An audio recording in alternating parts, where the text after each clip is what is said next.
이사야 55장 6절로부터 9절까지의 말씀. 자, 이 말씀 우리가 마음을 담아 한 절씩 교독하도록 하겠습니다. 너희는 여호와를 만날 만한 때에 찾으라. 가까이 계실 때 그를 부르라. 악인은 그의 길을, 불의한 자는 그의 생각을 버리고 여호와께로 돌아오라. 그리하면 그가 긍휼히 여기시리라. 우리 하나님께로 돌아오라. 그가 너그럽게 용서하시리라. 이는 내 생각이 너희의 생각과 다르며 내 길은 너희의 길과 다름이니라. 여호와의 말씀이니라. 이는 하늘이 땅보다 높음 같이 내 길은 너희의 길보다 높으며 내 생각은 너희의 생각보다 높음이니라. 아멘. 자, 하나님께서 세상을 창조하셨죠. 그리고 우리 인간을 만드셨습니다. 그렇기 때문에 하나님은 그 무엇보다도 우리 인간을 사랑하시고 그 누구보다도 우리 사람을 잘 알고 계세요. 그와 같은 하나님과 우리의 관계를 가장 잘 보여주는 것이 아버지와 아들입니다. 성경의 유비지요. 부모와 자녀의 관계가 하나님과 우리의 관계의 전형적인 모델이에요. 그래요. 부모만큼 자녀를 사랑하는 사람은 없어요. 또 부모만큼 자녀를 잘하는 사람도 없습니다. 더군다나 하나님께서는 우리를 만드셨잖아요. 그렇기 때문에 우리를 누구보다도 잘 아시는 거예요. 어떤 젊은 정비사가 있었다고 그래요. 자동차 정비사입니다. 이 정비사가 오래된 중고차를 하나 구입했어요. 그리고 잘 수리해서 자기가 좀 타려고 정비를 하는 거예요. 열심히 몇 날 며칠 정비해서 시동을 걸었어요. 그랬더니 시동이 걸린 겁니다. 그래서 그 차를 몰고 시운전을 했어요. 그런데 얼마 가지 못해서 그만 그 차가 멈춰 서버린 거예요. 그래서 다시 엔진룸을 열고 정비를 시작했습니다. 근데 도무지 이게 해결이 안 되는 거예요. 마침 그 지역을 지나가던 한 노신사가 그걸 본 거예요. 그래서 이야기합니다. 제가 좀 도와줄까요? 그 정비사가 물끄러미 올려다보니 노신사예요. 그러니까 그저 무시하고 정비에 또 매진을 하는 거예요. 그러나 도무지 고치지를 못해요. 한참 지켜보던 그 노신사가 이야기합니다. 이렇게 한번 좀 해보라고 몇 가지를 이야기해 주는 거예요. 미심쩍었지만 믿져야 본전이지 하는 심정으로 그대로 한번 따라해봤어요. 그리고 시동을 걸었더니 어떻게 되었을까요? 시동이 걸린 거예요. 자동차가 고쳐진 것입니다. 이 정비사가 깜짝 놀랐어요. 아니, 당신이 누군데 이 차에 대해서 이렇게 잘하느냐고. 그랬더니 그 노신사가 하는 말이 내가 이 차를 만든 헨리 포드라고. 헨리 포드 아시죠? 포드 자동차 창립자. 그 차를 설계하고 만들었으니까 그 차에 대해서 누구보다도 잘 알고 있는 것입니다. 하나님도 마찬가지예요. 하나님은 우리를 창조하셨어요. 그러므로 그 누구보다도 우리를 잘 아세요. 그리고 우리를 사랑하십니다. 그러므로 하나님은 우리를 향한 최선의 계획을 가지고 계세요. 그와 같은 우리를 향한 하나님의 최선의 계획이 우리의 삶 가운데 펼쳐집니다. 그러나 그 무엇보다도 이 성탄 안에는 그런 하나님의 최선의 계획, 하나님의 지혜가 담겨져 있습니다. 특별히 그 메시아를 우리 가운데 보내시는 그 과정에 있어서는 하나님의 특별한 지혜가 감추어져 있는 것입니다. 그래서 오늘 본문 8절과 9절을 보면 이렇게 기록되어져 있어요. 한번 8절과 9절 같이 읽어보실까요? 이는 내 생각이 너희의 생각과 다르며 내 길은 너희의 길과 다름이니라. 여호와의 말씀이니라. 이는 하늘이 땅보다 높음 같이 내 길은 너희의 길보다 높으며 내 생각은 너희의 생각보다 높음이니라. 아멘. 하나님의 생각, 하나님의 길은 우리의 생각, 우리의 계획과 다를 수 있다는 거예요. 우리가 생각하는 것, 우리의 지혜보다 더 크고 위대하신 하나님의 지혜를 말씀하는 것입니다. 바울 사도도 비슷한 고백을 한 바가 있어요. 고린도전서 1장 25절을 보면 하나님의 어리석음이 사람보다 지혜롭고 하나님의 약하심이 사람보다 강하니라. 하나님의 지혜, 하나님의 능력은 우리와 비교할 수 없다는 것을 말씀하고 있는 것입니다. 우리와는 다른 하나님의 지혜, 우리가 예측할 수 없는 하나님의 섭리에 관한 내용이에요. 특별히 메시아를 이 땅에 보내심에 있어서는 그 지혜가 절정에 달하게 된 거예요. 오늘은 우리가 그 지혜를 한번 발견하려고 그래요. 그래서 성탄에 감추어진 하나님의 지혜를 좀 살펴보려는 것입니다. 몇 가지를 함께 살펴보겠는데, 그 첫 번째, 성탄에 나타난 하나님의 지혜, 그것은 하나님 자신이 인간이 되셨다는 것입니다. 한번 따라해 보겠습니까? 하나님 자신이 인간이 되셨습니다. 그리고 하나님이 인간이 되셨다는 것, 성육신으로 이 땅에 오셨다는 것이 곧 하나님의 지혜입니다. 사실 구약 시대부터 오랫동안 사람들은 메시아를 기다려왔어요. 메시아 대망이 있었습니다. 특별히 나라가 어렵고 힘들 때일수록 더 메시아를 갈망했어요. 살기가 힘들면 힘들수록, 고난과 시련이 길어질수록 오실 메시아에 대한 기대와 궁금증이 컸어요. 모세와 같은 그런 강한 리더십을 가진, 지도력을 가진 인물일까? 다윗과 같은 용사와 같은 인물일까? 아니면 이사야와 같은 예언자 같은 인물일까? 이제 그런 궁금증이 있었습니다.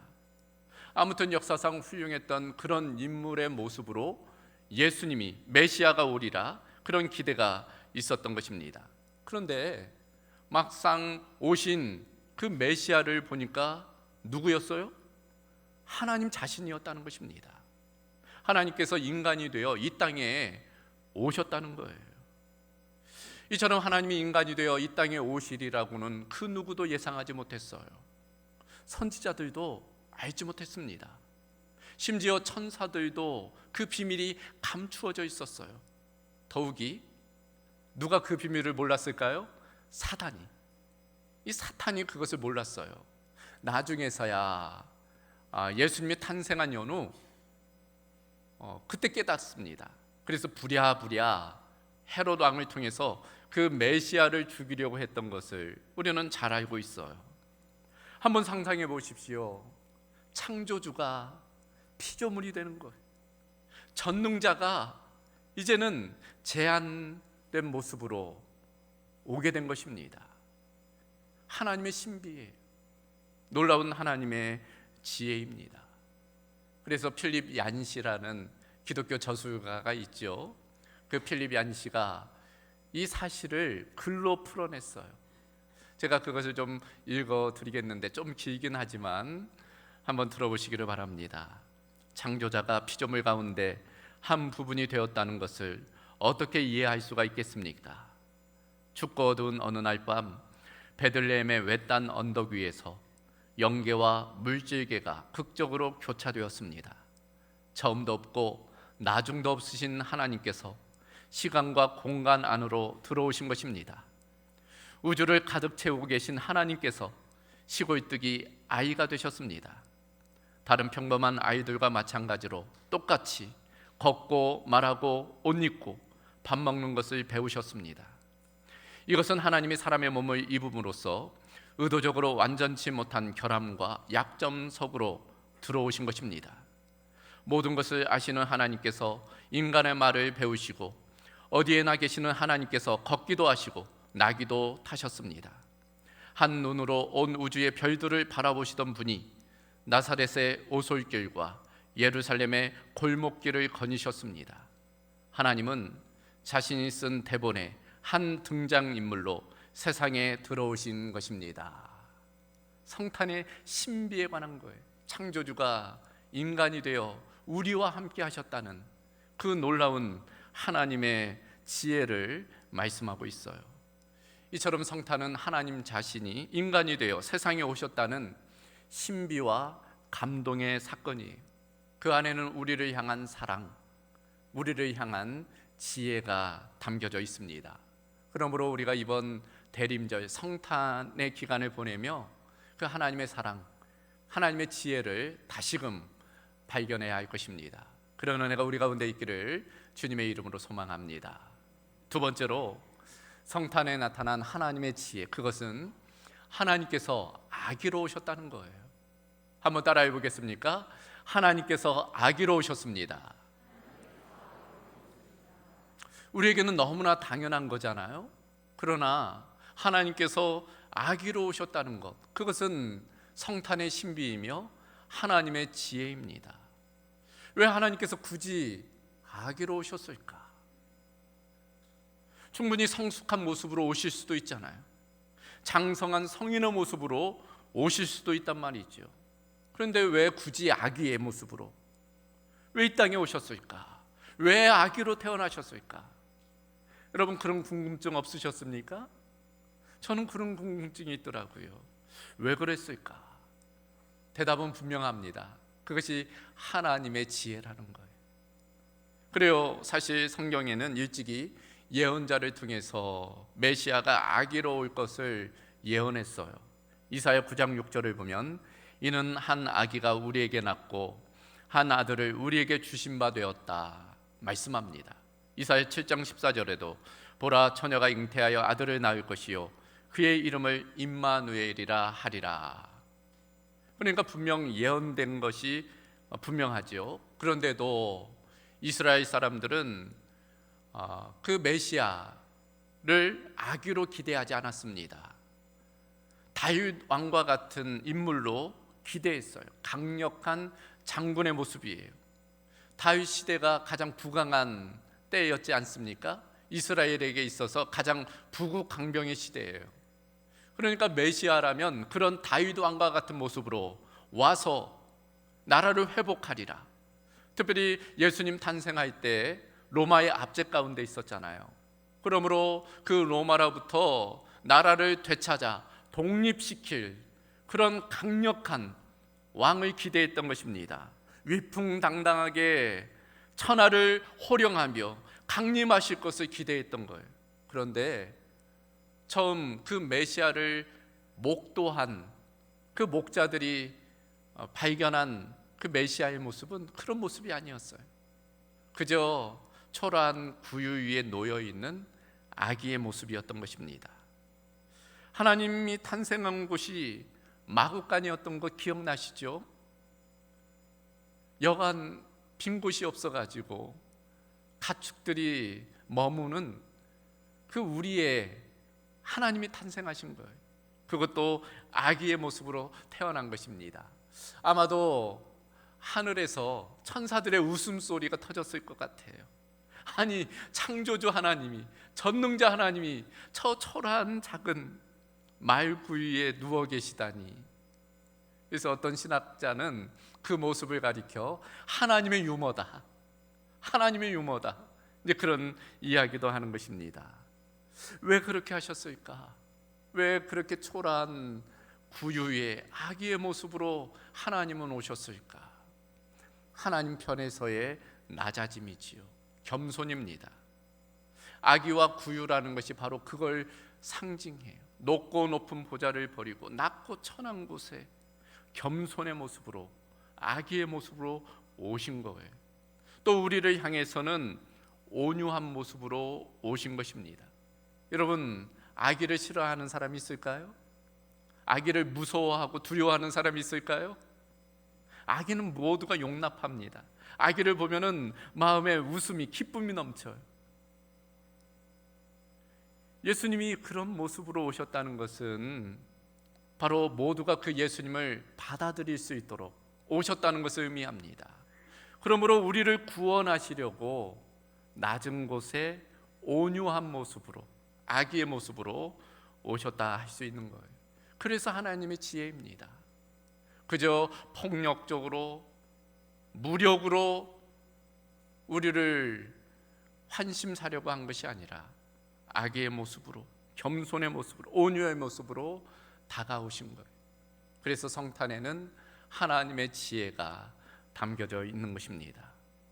세 번째로 성탄에 나타난 하나님의 지혜, 그것은 그 시기와 장소와 관련되어져 있어요. 곧 예수님께서 로마에서 로마 시대에 베들레헴에서 태어나셨다는 것이 하나님의 지혜입니다. 한번 따라해 보겠습니까? 예수님께서 로마 시대에 베들레헴에서 태어나셨습니다. 그래요. 여러분 한번 생각해 보셨어요? 왜 예수님께서 그 팔레스타인, 그것도 그 총구석 베들레헴에서 태어나셨을까 하는 궁금증이 혹시 없으셨습니까? 저는 그런 궁금증이 좀 있더라고요. 물론 그 이유는 우리가 알 수 없어요. 하나님의 지혜이기 때문입니다. 그러나 많은 성경학자들이, 신학자들이 유추하는 것이 있어요. 이를테면 여러분, 팔레스타인 아주 척박한 곳이에요. 더군다나 그 베들레헴은 지금도 가보면 아주 작은 마을에 불과합니다. 저도 성지순례 통해서 몇 번 가봤어요. 뭐 빌딩도 없어요. 뭐 지하철 이런 건 구경도 못합니다. 예수님 당시에는 뭐 아주 작은 촌락에 불과했어요. 여러분, 하나님인데 이를테면은 가장 강력한 나라 로마에서 태어날 수도 있잖아요. 물론 이스라엘에 태어난다고 하니 이스라엘 수도 예루살렘에서 태어날 수도 있잖아요. 그런데 왜 굳이 베들레헴일까? 왜 그 총구석에? 거기에는 하나님의 지혜가 담겨져 있는 것입니다. 여러분, 지도를 한번 보시면 이 팔레스타인이 특별한 곳이지요. 동그라미로 표시되어져 있는데 오른쪽으로 가면 아시아예요. 북쪽으로 가면 유럽입니다. 또 남서쪽은 어디일까요? 아프리카이죠. 그러니까 3개 대륙이 교차하는 곳이 팔레스타인이에요. 그래서 늘상 이 팔레스타인 이 지역에서 전쟁이 많이 일어났어요. 지금도 중동의 화약고라고 부르지 않습니까? 그러나 대신 또 이곳은 교류가 활발한 곳이에요. 아시아로도 유럽으로도 아프리카로도 얼마든지 뻗어나갈 수 있는 장소. 그러니까 복음이 효과적으로 뻗어나갈 수 있는 장소가 이 팔레스타인이 되는 것입니다. 더군다나 2000여 년 전 로마 통치 시대에 있죠.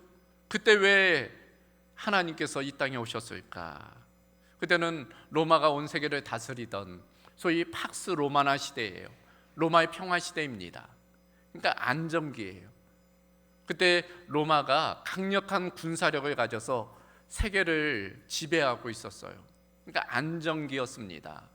그래서 어디에 가든지 그래도 여행이 좀 안전한 기간이었습니다. 더군다나 당시에는 헬라어라는 공용어가 있었어요. 그래서 어디든 헬라어를 쓰면은 대화가 가능합니다. 소통이 가능해요. 더불어서 우리가 그런 이야기 하잖아요. 모든 길은 로마로 통한다. 로마가 이제 정복하는 도시마다 길을 먼저 닫거든요. 그러니까 어디든 갈 수가 있는 거예요. 그런 모든 것들이 결국 복음을 전하기가 가장 적절한 기간이 되지 않았을까, 그런 생각을 해보는 것입니다. 더욱이 당시 사치와 향락 또 타락이 만연한 때였어요. 그러다 보니 그런 시대 가운데 메시아에 대한 대망이 극에 달았던 거죠. 새로운 종교, 새로운 사상에 대한 열망이 충만했다는 거예요. 그래서 바로 그때에 베들레헴에 하나님께서 임하시게 된 것입니다. 예수님이 탄생하신 거예요. 그래서 갈라디아 4장 4절을 보면 이런 말씀이 나와 있습니다. 때가 차매 하나님이 그 아들을 보내셨다. 때가 찼다는 거예요. 하나님의 때이지요. 그저 일상의 시간, 크로노스의 시간 가운데 하나님의 때, 카이로스의 때, 바로 이 때가 하나님이 정하신 때였다는 거예요. 그래서 그때에 베들레헴이라는 그 장소에 하나님께서 그 아들을 보내셨다. 우리가 그렇게 유추해 보는 것입니다. 더군다나 베들레헴, 그 뜻은 떡집입니다. 떡집. 예수님이 요한복음 6장 35절에 이렇게 말씀하세요. 예수께서 이르시되 나는 생명의 떡이니 내게 오는 자는 결코 줄이지 아니할 터이요 나를 믿는 자는 영원히 목마르지 아니하리라. 그러니까 베들레헴 떡집에 태어나신 그 예수님께서 자신을 가리켜 생명의 떡이라고 말씀하신 것은 이와 무관하지 않아요.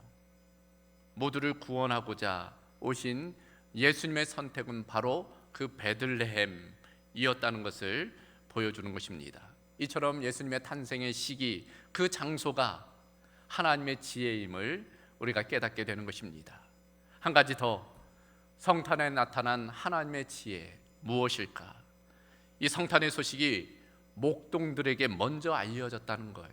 한번 따라해 보겠습니까? 성탄의 소식이 목동들에게 먼저 알려진 것입니다.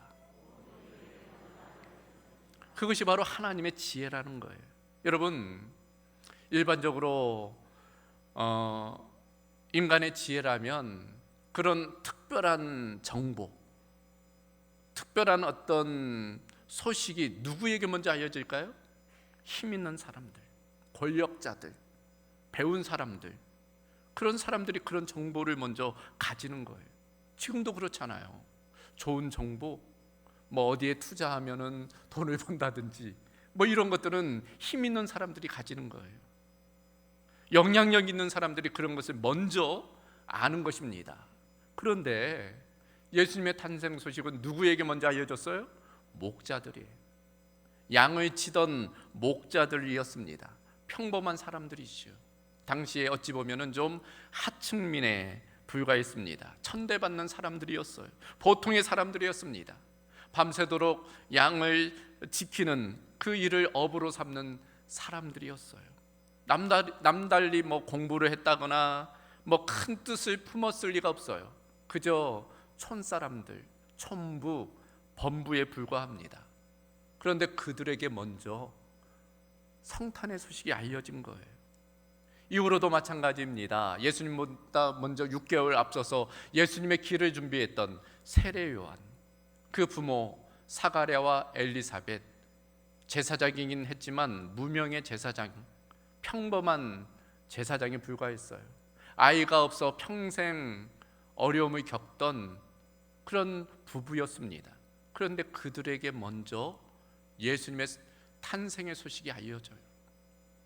예수님의 육신의 부모 요셉과 마리아도 마찬가지죠.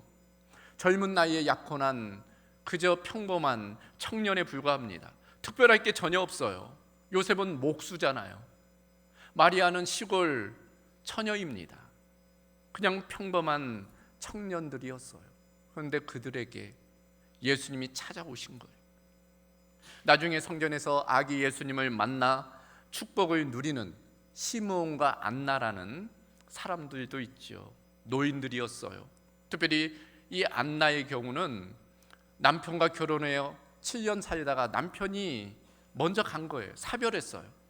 그리고 무려 84년 동안 과부로 쓸쓸하게 보낸 사람입니다.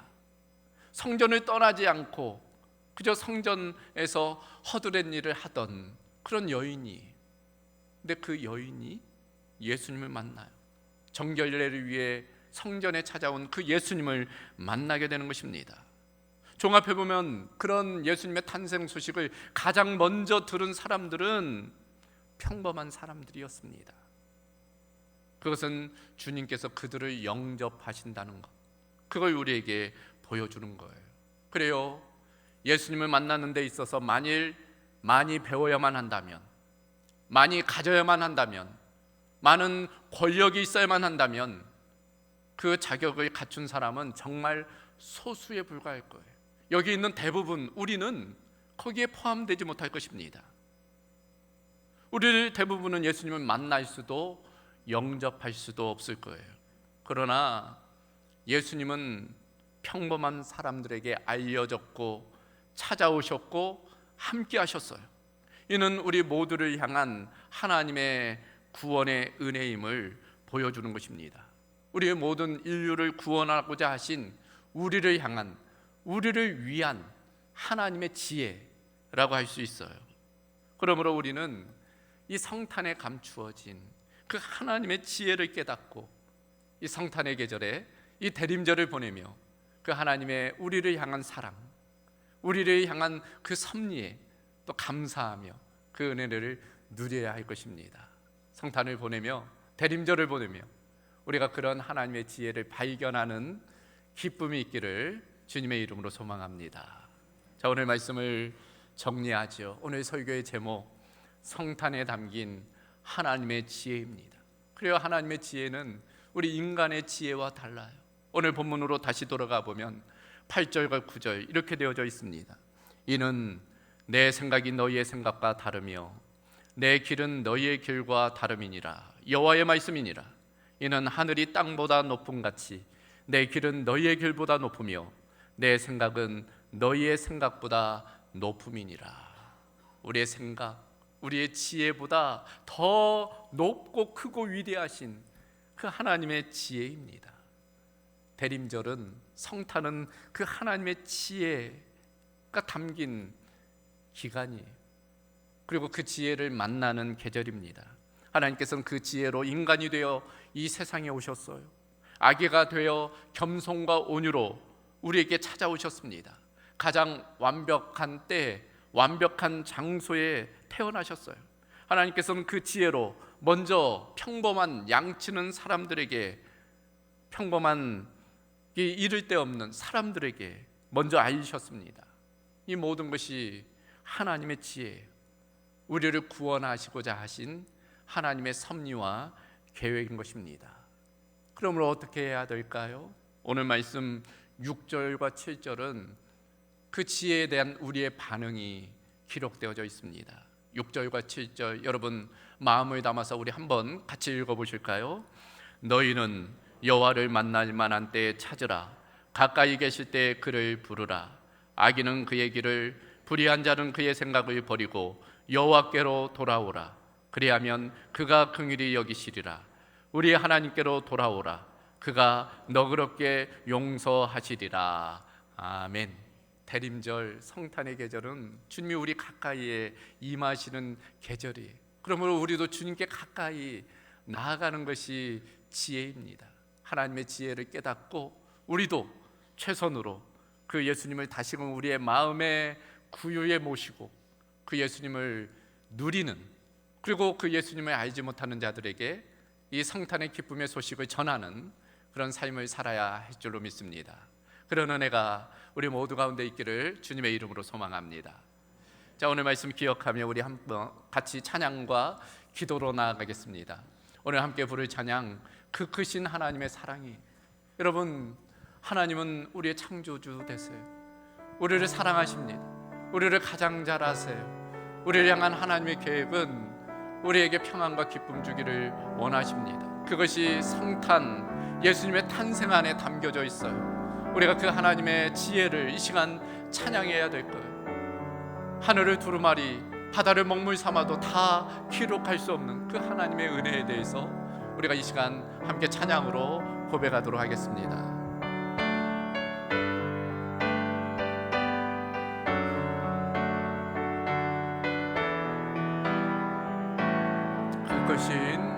그 크신 하나님의 사랑 말로 다 영영 못하네. 저 높고 높은 별을 넘어 이 낮고 낮은 땅 위에 죄범한 영혼 버려 그 아들 보내사 화목제물 삼으시고 죄 용서하셨네. 하나님 크신 사랑을 증량다 못하네. 영원히 변치 않는 사랑 성도여 찬양. 다시 한번 그 크신 하나님의 사랑, 그 크신 하나님의 사랑 말로 다 영영 못하네. 저 높고 높은 별을 넘어 이 낮고 낮은 땅 위에 죄범한 영혼 구하려 그 아들 보내사 화목됨을 삼으시고 죄 용서하셔. 하나님 크신 사랑을 증량다 못하네. 영원히 변치 않는 사랑 성도여 찬양하세. 아멘. 크신 하나님의 사랑을 우리가 어찌 말로 다 형용할 수 있겠습니까? 하늘을 두루마리 삼고 바다를 먹물 삼아도 우리를 향한 그 하나님의 사랑, 그 하나님의 계획, 하나님의 지혜를 다 기록할 수 없을 줄로 믿습니다. 성탄에는 우리를 향한 하나님의 사랑이 오롯이 담겨져 있습니다. 성탄에는 하나님의 우리를 향한 구원 계획이 오롯이 담겨져 있습니다. 여러분, 그 하나님의 사랑을 우리가 이 시간 입술로 고백해야 할 거예요. 감사해야 할 것입니다. 다른 때도 아니고 주 오심의 계절, 이 성탄의 계절에 주님의 오심이 우리 모두에게 또 기쁨, 소망, 또 은혜가 될 수 있도록 이 시간 그 베푸신 은혜를 깨달아 알아 우리가 감사함으로 하나님 앞에 나아가시기를 바라고, 더불어 그 사랑과 은혜를 알지 못하는 자들에게 복음을 증거하는 증인된 삶을 살기를 결단하며 기도할 수 있기를 바랍니다. 자, 이 시간 우리 한 목소리로 함께 기도하도록 하겠습니다. 오 감사하신 아버지 하나님, 오늘 말씀을 통해 성탄에 담겨진 하나님의 지혜, 하나님의 은혜, 하나님의 사랑을 깨닫게 하심을 감사합니다. 하늘을 두루마리 삼고 바다를 먹물 삼을지라도 우리를 향한 그 하나님의 사랑, 그 은혜, 그 지혜를 우리가 어찌 말로 고백할 수 있겠습니까? 하나님, 성탄의 계절, 주 오심의 계절에 그 은혜와 사랑을 마음껏 누리게 하여 주시고, 다시금 아기로 이 땅에 오신 그 예수님을 우리의 마음에 모시게 하여 주시옵시고, 그 예수님을 자랑하며 증거하며 살아가는 우리 모든 성도들의 삶이 되게 하여 주시옵소서. 하나님, 전쟁과 폭력과 모든 다툼에 만연한 이 땅 가운데 평화의 왕으로 오신 주님을 우리가 증거케 하여 주시옵소서.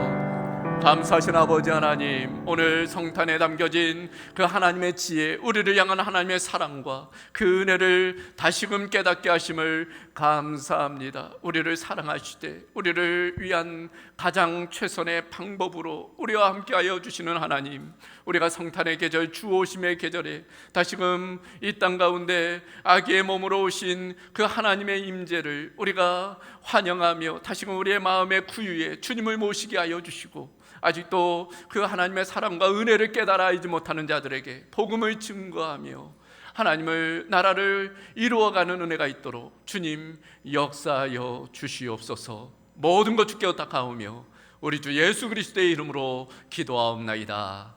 아멘.